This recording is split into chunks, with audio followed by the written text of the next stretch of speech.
Hello बच्चों, मैं आ गया हूँ आज पॉलिनोमियल पर अपना दूसरा वीडियो लेकर, जिसमें हम सॉल्व करेंगे एक्सरसाइज 2.1।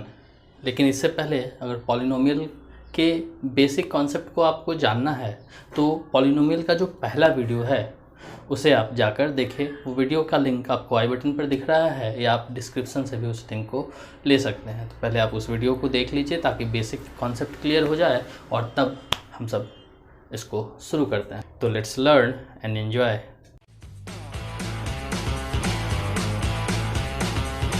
एक्सरसाइज 2.1 में ग्राफ है और ग्राफ देखकर जीरोज के बारे में बताना है। मैंने अपने पिछले वीडियो में जीरोज की कॉन्सेप्ट को बता दिया था। एक कॉन्सेप्ट आपके सामने यहाँ है कि अगर किसी टर्म किसी पॉलिनोमियल का जीरोज फाइंड करने कहता है तो आपको वेरिएबल के जगह ऐसे किसी वैल्यू की ज़रूरत होती है जिसको पुट करने पर रिजल्ट 0 आ जाए। तो जब ये केस आ जाता है तो उस वेरिएबल के बदले रखा गया वैल्यू ही उस पॉलिनोमियल का जीरोज कहलाता है। इतना तो आप समझ गए। एक और बात जो आपने क्लास 9th में सीखा था, किसी लीनियर इक्वेशन का ग्राफ ड्रॉ करना, तो आज एक लीनियर इक्वेशन के साथ मैं एक क्वाड्रेटिक इक्वेशन का ग्राफ ड्रॉ करके आपको दिखाऊंगा। आइए शुरू करते हैं। मान लीजिए क्लास 9th के अकॉर्डिंग आपके सामने था draw the graph of x + y = 3। तो बहुत कॉमन था। इसका ग्राफ आप किस तरह से ड्रॉ करते थे? x + y = 3 लिखने के बाद x = 3 - y ले लिया करते थे। सबका अपना अपना तरीका होता है, कुछ और तरीका यूज़ करते हो आप तो वो भी सही है। मैं बस आपको रिकॉल कर रहा हूँ। इस जगह आप देखेंगे कि x और y में पहले y का वैल्यू मैं 1 लेता हूँ, बहुत कॉमन सा ले रहा हूँ वैल्यू। y का वैल्यू 1 लेने पर x2, y का वैल्यू 2 लेने पर x1 और y का वैल्यू 3 लेने पर x0। इसके बाद जब हम एक ग्राफ ड्रॉ करते थे तो इसके अकॉर्डिंग पहला 2 और 1 जो था, x का वैल्यू 2 और y का वैल्यू 1, वो कुछ इस जगह मिलता था 2 1। जो दूसरा वैल्यू था वो x का वैल्यू 1 और y का वैल्यू 2, तो वो इस जगह मिलता था 1 2। और लास्टली x का 0 और y का 3 यहाँ मिलता था 0 3। इस तरह से इस तीनों को मिलाते हुए हम लोग एक लाइन ड्रॉ करते थे जो एक स्ट्रेट लाइन होता था। तो मैं ये ग्राफ क्यों ड्रॉ कर रहा हूँ? मैं ये ग्राफ इसलिए ड्रॉ कर रहा हूँ कि आपको बता सकूँ, एक तो ये लीनियर इक्वेशन है, पॉलिनोमियल से मिलता जुलता, जिसका डिग्री 1 होता है वो लीनियर कहलाता है। और लीनियर इक्वेशन का जो ग्राफ है वो एक स्ट्रेट लाइन है। तो लीनियर का अगर स्ट्रेट लाइन होता है तो क्वाड्रेटिक का कैसा होगा? आइए अब एक क्वाड्रेटिक पॉलिनोमियल का ग्राफ देखते हैं। मान लीजिए क्वेश्चन हो px, draw the graph of px = y² - 4। तो इसको थोड़ी देर के लिए हम लोग दो अलग अलग वेरिएबल के लिए px को सिर्फ x लेते हैं और लिखते हैं y² - 4। अब इस जगह आपको एक टेबल तैयार करनी है जहां आपको अलग अलग वैल्यू की ज़रूरत होगी। पहले तो y का वैल्यू 2 रखेंगे तो 2 यानी कि 4 - 4 = 0। फिर आप y का वैल्यू -2 रखेंगे तो -2 - 4 यानी 4 - 4 = 0। तो जब y का वैल्यू 2 होता है तो x0, जब y का वैल्यू -2 होता है तब भी x0। और एक केस ऐसा चाहेंगे जहां हम ये पता लगा सके कि ये जो x है वो कैसे 0 आएगा। तो देखिए इक्वेशन है x = y² - 4, मतलब साफ है x + 4 = y²। तो अगर x का वैल्यू -4 ले लिया जाए तो आप आसानी से ये समझ सकते हैं कि y = 0 आ जाएगा। यानी x का वैल्यू इस बार लेना होगा आपको -4, x का वैल्यू -4 और y का वैल्यू 0। अब इसको हम सब ग्राफ पर जल्दी से देख लेते हैं। एक ग्राफ ड्रॉ कर लिया जाए तो ये कुछ ऐसा तैयार होता है। तो चलिए इस जगह मैं रिप्रेजेंट करता हूँ। x = 0 और y = 2, यानी x0 और y2 ये पॉइंट मिलेगा। फिर x = 0 y = -2 ये वाला पॉइंट मिलेगा। और x = -4 y = 0 ये वाला पॉइंट मिलेगा। मतलब अगर आप बनाना चाहें तो ये इस तरह से कुछ यू शेप में बनेगा। ये आगे इस तरह से जाएगा और ये आगे इस तरह से। मैं ऐसा इसलिए बताना चाह रहा हूँ कि जब लीनियर था तो एक स्ट्रेट लाइन दिखता था, लेकिन जब आपके सामने क्वाड्रेटिक होगा तो यू दिखेगा।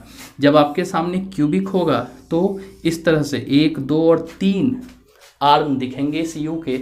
ये इस तरह से ही लाइन तैयार होते जाते हैं जब हम लीनियर से क्वाड्रेटिक और क्वाड्रेटिक से क्यूबिक की ओर जाते हैं। जो जितने आर्म होंगे आप आसानी से बता सकते हैं कि वो पॉलिनोमियल उसी तरह का, मतलब क्वाड्रेटिक होगा, क्यूबिक होगा, लीनियर के लिए तो स्ट्रेट लाइन होता है, फिर बात ही ख़त्म है। तो इस तरह आप समझ गए। अब एक केस है इसके अपवर्ड, डाउनवर्ड और राइट लेफ्ट होने का। उस केस को आगे की क्लास के लिए छोड़ दिया जाता है। अब इसके बाद हम सब एक्सरसाइज पर लौटते हैं। बच्चों, अब आपके सामने ये एक्सरसाइज 2.1 का क्वेश्चन है। बस इतने ही क्वेश्चन है एक्सरसाइज में। कहता क्या है वो देखिए। The graph of y is equal to px are given below. For some polynomial px find the number of zeros of px in each case. सारे केसेस में आपको नंबर ऑफ जीरोज बताना है। अभी मैंने आपको ग्राफ ड्रॉ करके example दे दिया कि किस तरह से लीनियर का ग्राफ सीधा होता है, क्वाड्रेटिक में u बनता है और क्यूबिक में 2u एक साथ बनते हैं। पर जीरोज के लिए कहा जाता है कि ग्राफ जितनी जगह पर अपने आप को काट रहा होता है, ये पॉइंट, ये पॉइंट, ये पॉइंट, वो जीरोज में काउंट किए जाते हैं। अब इस जगह अगर आप इस क्वेश्चन को देखिए तो यहाँ लिखा हुआ है, इसको मैं कुछ इस तरह से लिखता हूँ, px is equal to y. कहने का मतलब है कि y जितनी बार जीरोज होगा आप उतनी बार px के जीरोज को काउंट कर सकते हैं।